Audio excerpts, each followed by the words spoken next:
Hi, and welcome to Ask a NaviGuide, which is part of the Abundant Aging podcast series. I am Mike, your host, and on this show, we tackle subjects in aging and family caregiving that can be stressful to work through.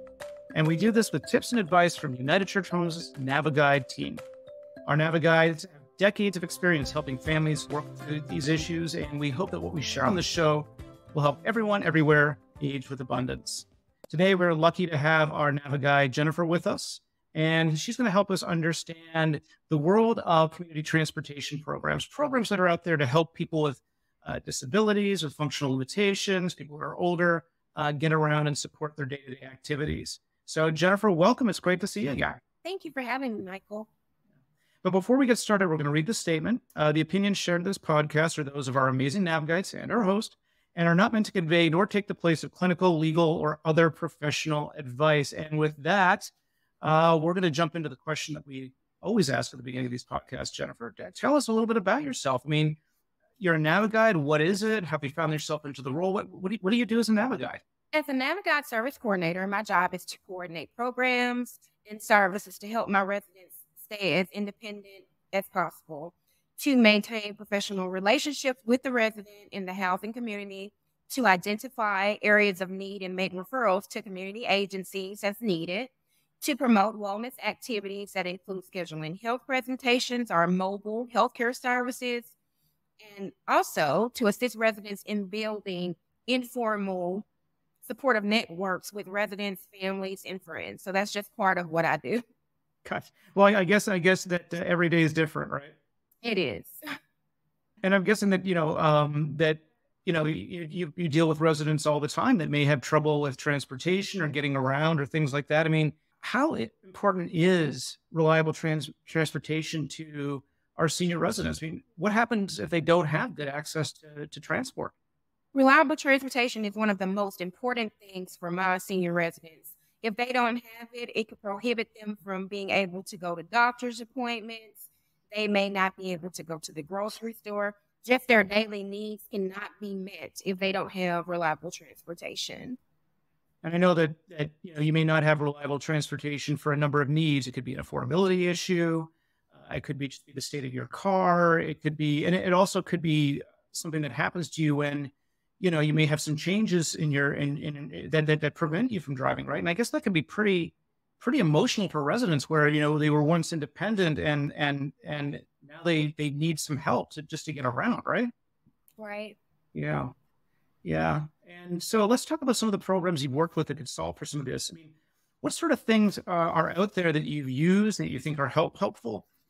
Where do you find them? Where are they? Okay. Typically in Mississippi area, especially the Oxford area, I utilize RSVP, which is a senior transportation. They received a grid that helps take residents wherever they need to go, whether it's shopping, if they need to go to a doctor's appointment, pretty much anything at no cost to them. The only requirement is that you must give them 24-hour notice. I'm a big fan of Medicaid non-transportation.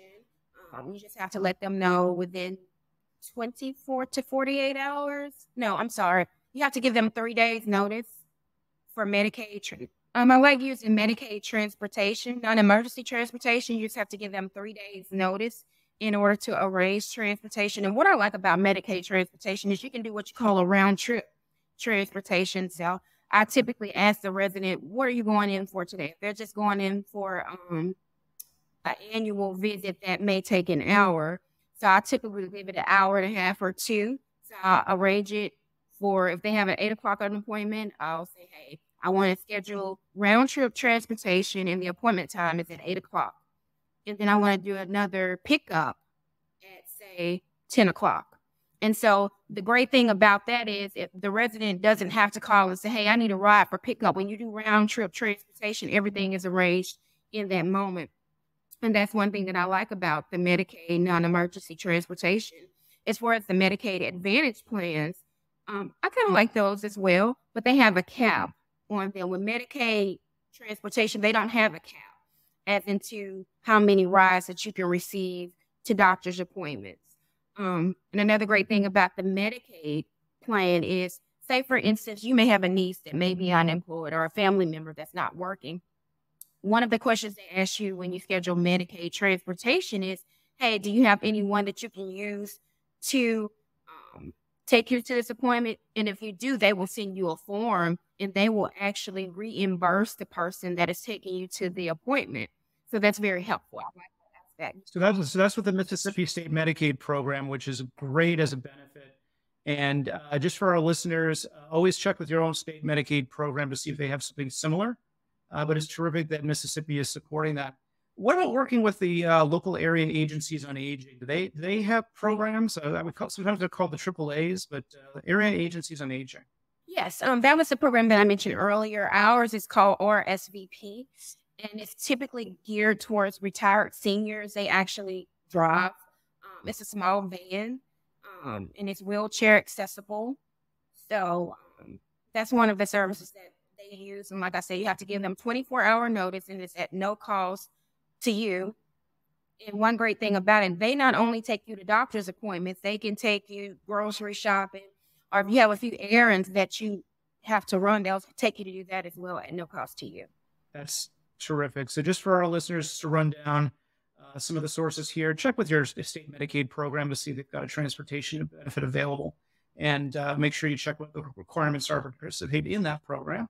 Your Medicare Advantage plan may have a benefit for transportation, but just a warning, it may be capped. So you need to evaluate that and understand that. And then if you search for your local area agency on aging in your community, they could have a program as well, such as the one that Jennifer's described for the Oxford, Mississippi area. So Jennifer, all great stuff. Is there anything else that you wanted to say before we close out this week's episode? Absolutely. Sometimes I know in Mississippi, we do have public transportation, and where our property is located, they also take advantage of public transportation. Well, the great thing about public transportation in Mississippi, you can get it at a discounted rate. They have multiple stop units, and it's actually within 20 feet, 20 steps to actually reach the bus stop here at our property. So that's a great benefit that the residents can have, and they have different lines that they can take you wherever you want to go. And it's at minimum cost. So, okay, great to know. That's terrific. So for our listeners, check in with your local transit authority, public transportation that could have discounts that could help. I know even here in our area, they're doing dollar rides or even free rides for certain groups. So make sure you're aware of those.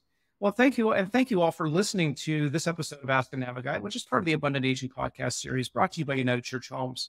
If you like this week's show, please do the like, share, subscribe thing. We're on YouTube under United Church Homes, so we can bring you more of this great content. And we want to hear from you too.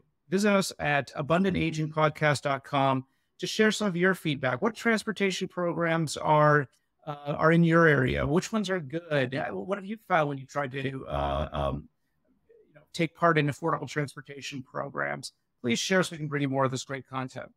For more information about the United Church Homes NaviGuide program, please visit www.uchnaviguide.org. And we hope to see you on the next podcast. Thank you all for listening. Until next time.